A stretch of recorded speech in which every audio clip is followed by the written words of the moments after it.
नमस्कार, मैं हूं अपराजिता सिंह। पीओ पटना में आपका स्वागत है। आज 17 जुलाई दिन गुरुवार। आइए खबरों की ओर बढ़ने से पहले डालते एक नजर आज की टॉप हेडलाइंस पर। पटना एयरपोर्ट की सुरक्षा पर संकट, पेड़ खटाल और बर्ड हीट का खतरा। अब से एक महीने बाद पटना में होगी नए सफर की शुरुआत। श्रावणी मेले में कांवड़ियों को राहत। अमृत भारत ट्रेन का प्रस्तावित शेड्यूल जारी। पुलिस मुख्यालय की नई नीति लागू। चलिए अब बढ़ते हैं किस बड़ी खबरों की ओर विस्तार से। पटना एयरपोर्ट की सुरक्षा पर संकट, पेड़ खटाल और बर्ड हीट का खतरा। पटना एयरपोर्ट के आसपास बढ़ते पेड़, अवैध खटाल और कचरा बर्ड हीट के मामलों को बढ़ा रहा है, जिससे विमान संचालन और यात्रियों की सुरक्षा खतरे में है। हालिया घटनाएं जैसे इंडिगो और स्पाइस जेट फ्लाइट्स में बर्ड हीट ने स्थिति की गंभीरता को उजागर किया है।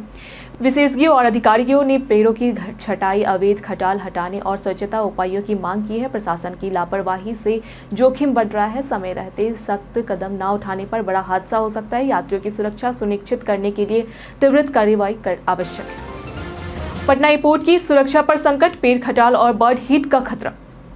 पटना एयरपोर्ट के आसपास बढ़ते पेड़, अवैध खटाल और कचरा बर्ड हीट के मामलों को बढ़ा रहे हैं, जिससे विमान संचालन और यात्रियों की सुरक्षा खतरे में है। हालिया घटनाएं जैसे इंडिगो और स्पाइस जेट फ्लाइट्स में बर्ड हीट ने स्थिति की गंभीरता को उजागर किया है। विशेषज्ञों और अधिकारियों ने पेड़ों की छटाई, अवैध खटाल हटाने और स्वच्छता उपायों की मांग की है। प्रशासन की लापरवाही से जोखिम बढ़ रहा है। समय रहते सख्त कदम न उठाने पर बड़ा हादसा हो सकता है। यात्रियों की सुरक्षा सुनिश्चित करने के लिए त्वरित कार्रवाई आवश्यक है। अब से एक महीने बाद पटना में होगी नए सफर की शुरुआत। पटना मेट्रो सेवा शुरू होने से अब केवल एक महीने बाकी। सरकार ने 15 अगस्त 2025 को मलाई पकड़ी से न्यू ISBT तक 6.49 किलोमीटर लंबे प्राथमिकता कॉरिडोर पर मेट्रो सेवा शुरू करने का लक्ष्य रखा है। इस कॉरिडोर में मलाई पकड़ी, खिमनीचक, भूतनाथ, 0 माइल और पाटलिपुत्र बस टर्मिनल स्टेशन शामिल है। पटना पहुंच चुकी मेट्रो की बोगियां और लगभग 95% निर्माण कार्य पूरा हो चुका है। स्टेशनों पर एस्केलेटर, लिफ्ट लगना और पटरी व केबल बिछाने का काम अंतिम चरण में है।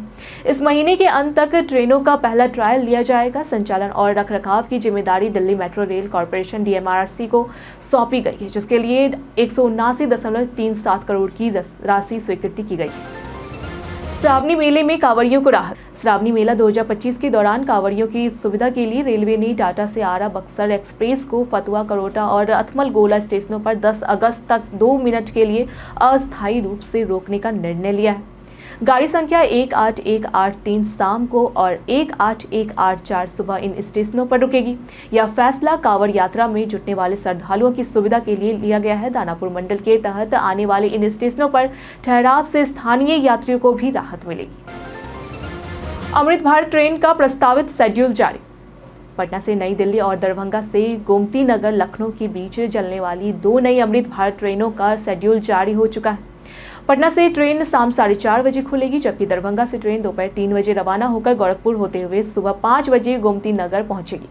वापसी में यह ट्रेन सुबह 8 बजे गोमती नगर से चलेगी और रात 10 बजे दरभंगा पहुंचेगी। दोनों ट्रेनों में 22 गैर वातानुकूलित कोच होंगे और स्लीपर क्लास की सुविधा रहेगी। यात्रा समय में करीब 20% की बचत होगी। रेलवे बोर्ड की स्वीकृति के बाद संचालन शुरू होगा।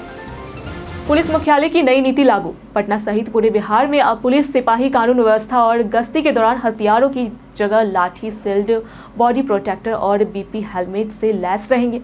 बिहार पुलिस मुख्यालय की नई नीति के अनुसार हथियारों का इस्तेमाल केवल विशेष अभियानों और प्रशिक्षण में किया जाएगा। 303 राइफल की जगह SLR राइफल दी जाएगी, जबकि डायल 112 के कर्मियों को पिस्टल दी गई है। पटना समेत सभी जिलों को नए उपकरण भेजे जा रहे हैं। सिपाहियों की भर्ती और प्रशिक्षण के लिए अलग से हथियारों की व्यवस्था की गई। पटना संग्रहालय में गंगा से पाटली दीर्घायु का नया स्वरूप। पटना संग्रहालय का 158 करोड़ का उन्नयन और विस्तारीकरण कार्य अंतिम चरण में है। इसमें गंगा और पाटली दीर्घायु में खूबसूरत कलाकृतियों एवं चित्रण के साथ बिहार की सांस्कृतिक यात्रा और पाटलिपुत्र के वैभव को दर्शाया गया है।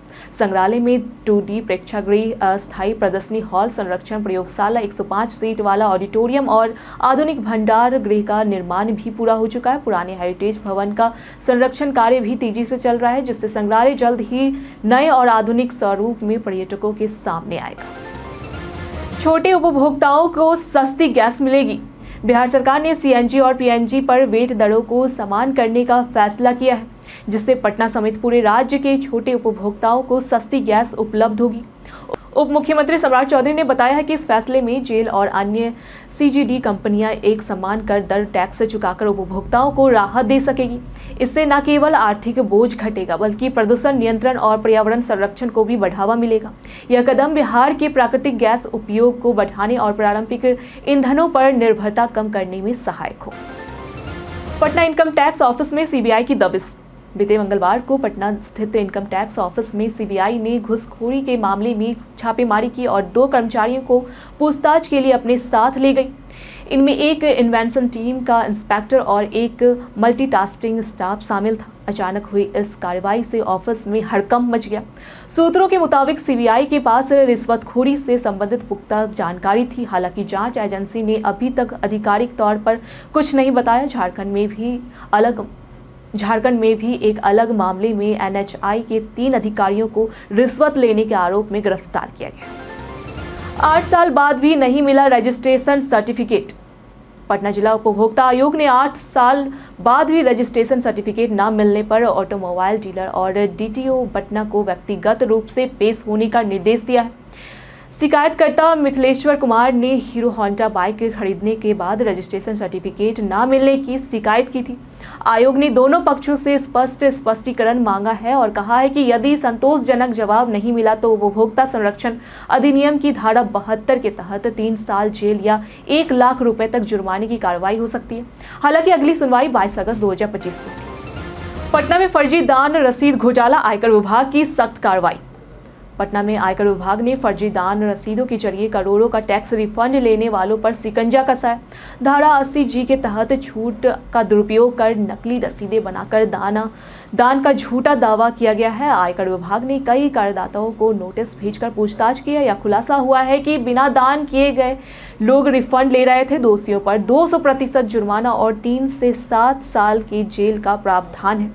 विभाग ने जांच तेज कर दी है ताकि टैक्स चोरी पर रोक लगाई जा सके और सख्त कार्रवाई हो सके। पटना एयरपोर्ट पर इंडिगो फ्लाइट में अफरा तफरी। मंगलवार रात दिल्ली से पटना आ रही Indigo flight 6E2482 Patna airport पर लैंडिंग के तुरंत बाद फिर से टेक ऑफ कर गई। रनवे पर चक्का टच करने के बाद ओवरशूट होने के कारण पायलट ने सुरक्षा के मद्देनजर विमान को दोबारा हवा में ले लिया।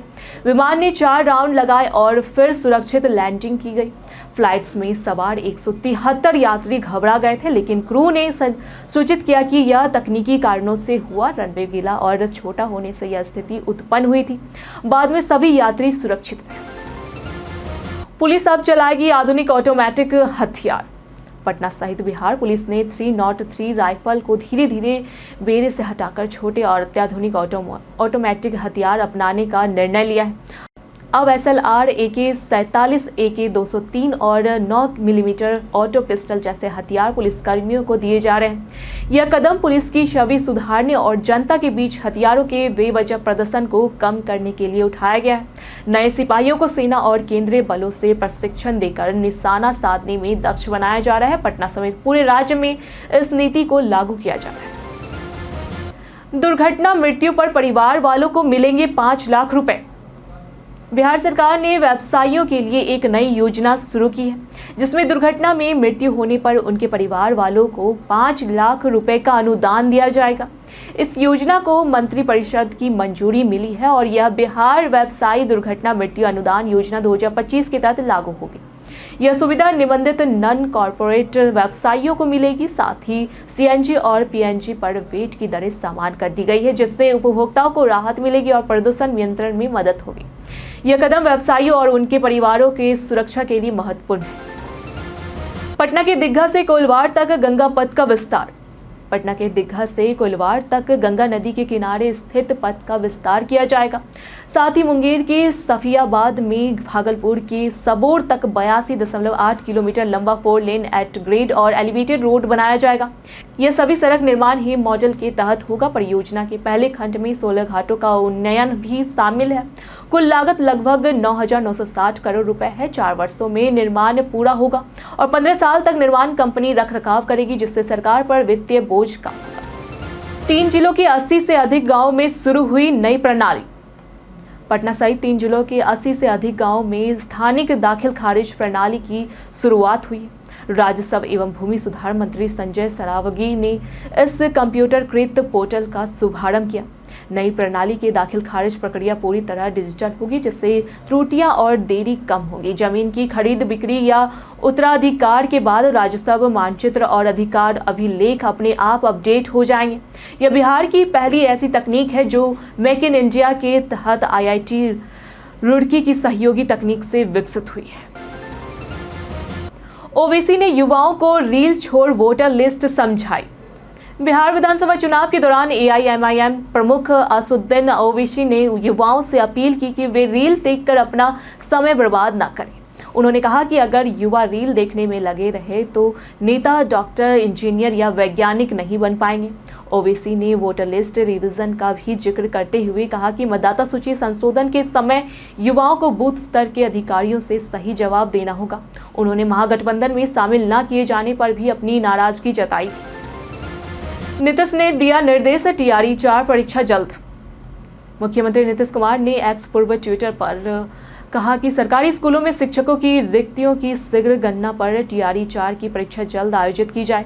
उन्होंने शिक्षा विभाग को इस दिशा में तुरंत कार्रवाई का निर्देश दिया। साथ ही स्पष्ट किया कि 35% महिला आरक्षण का लाभ केवल बिहार निवासी महिलाओं को ही मिलेगा। फिलहाल सरकार शिक्षक नियुक्तियों को प्राथमिकता दे रही है।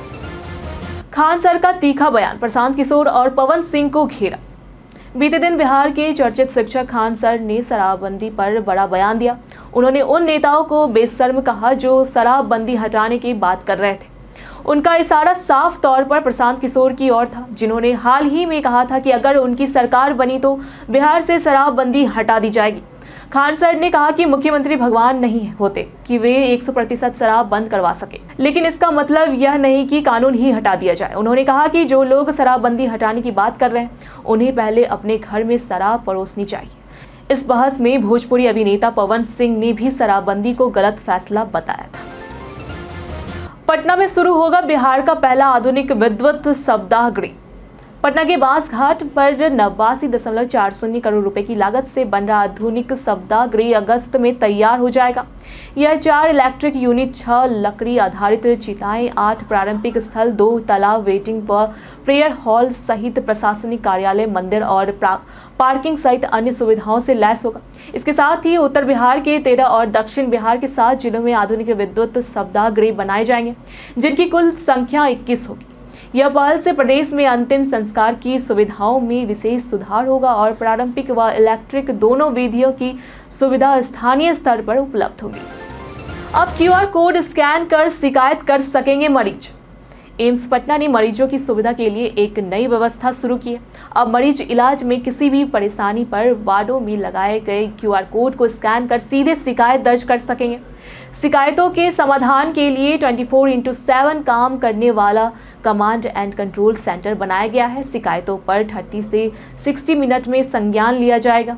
बार बार एक जैसी शिकायतों पर जिम्मेदारों पर सख्त कार्रवाई की जाएगी। पटना में जॉब फेयर लगाने का ऐलान। कांग्रेस ने बिहार चुनाव से पहले युवाओं को लुभाने के लिए बड़ा कदम उठाया। पार्टी ने 19 जुलाई को पटना के ज्ञान भवन में महारोजगार मेला आयोजित करने की घोषणा की। इसमें 120 कंपनियों द्वारा हजारों नौकरियों के अवसर दिए जाएंगे। कांग्रेस प्रदेश अध्यक्ष राजेश कुमार ने इसकी जानकारी सोशल मीडिया पर दी। यह जॉब फेयर 12वीं पास से लेकर प्रोफेशनल डिग्री धारकों के लिए है। राजद ने इसे महागठबंधन की साझा पहल बताया। बीते दिनों जिन्होंने हमारे वीडियो पर लाइक और कमेंट किए थे उनके नाम हैं मनोज दास, अमरजीत कुमार, नेहा कुमारी, संजीव कुमार, निरंजन कुमार, राज किशोर और राजलक्ष्मी। इसी के साथ बढ़ते हैं आज के सवाल की ओर। आपको क्या लगता है पटना में मेट्रो सेवा शुरू होने के बाद रोजगार के अवसर बढ़ेंगे? आप अपना जवाब हमें हमारे कमेंट सेक्शन में लिखकर जरूर बताएं। आज के लिए फिलहाल इतना ही। पटना की तमाम खबरों के साथ बने रहने के लिए देखते रहे प्योर पटना।